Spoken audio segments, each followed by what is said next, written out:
Good afternoon, everybody.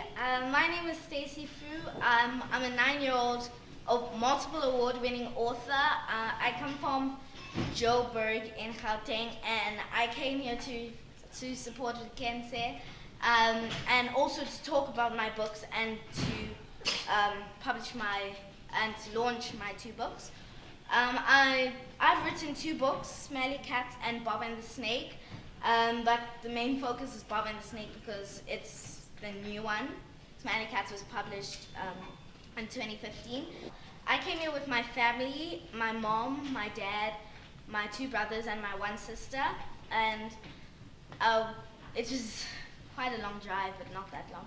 We made a few pit stops and stuff. So, yes.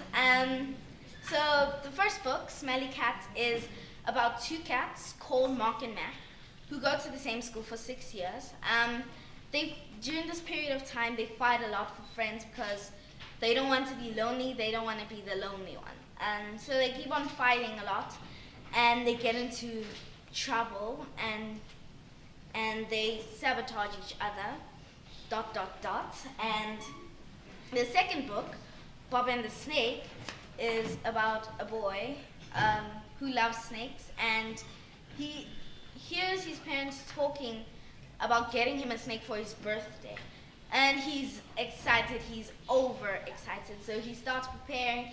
Since he's been a good boy, he's been saving up his pocket money and he's buying stuff for the snake. And he also has a birthday party at this made-up place I call Snake Cave. And at the party he has lots of fun, but at the after party, he makes a deal with a friend, ... And so if you want to hear more about these 2 books, you are going to have to buy them to support me, and also buy Reketse's book to support her. And I just want to say thank you, everyone, for coming. And just know education is the key to success, because Nelson Mandela said that in one of his speeches. Many people take Nelson Mandela as a role model. Me, not. Well, I do like him, but my role model is Oprah Winfrey, because I just like her. Thank you.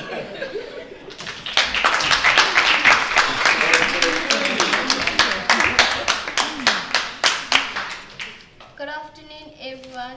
I'd like to thank you all for coming. Let me start by introducing myself. My name is Reketse Manaka. I am the author of High 10 for Reketse and the updated version. The first book is about, it's short stories with activities, and it's really fun, and I would like you to please support me and buy it. So with the second book. The second book, it's the updated version of the first book. I'm not sure of the price. You can talk to the publisher about that. The updated version, it's also short stories, just that it's been updated with the font, and the other illustrations have been added to the book that were not added, and there's pictures of me at the events, example, also with the MEC of Education of Free State, and many more. I'm not going to spoil it for you. And then I'd like to talk to parents as well as you children. Reading is one of the important things in life.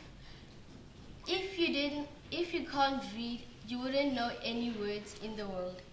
So it would be very important that at least every day you read 30 minutes, and that's really important, because without reading you wouldn't go far in the world.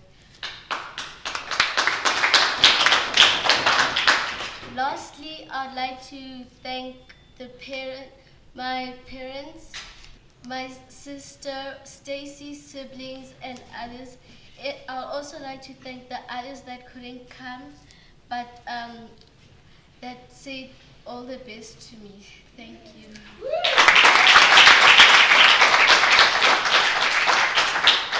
But I have one question for you guys, just one question. When you write the stories that you write and you talk about kids and parents or teachers, to what extent are you talking about something that's real? And to what extent are your experiences with your parents informing what you write about? Can your parents really see themselves in what you write and be like, he's talking about me or something? I haven't written about my parents before. Not about my family before, because my 2 books are fiction and it's not about anyone, it's just my imagination. Yeah, but Bob is my brother, just the character is my brother, but my brother doesn't really have a snake.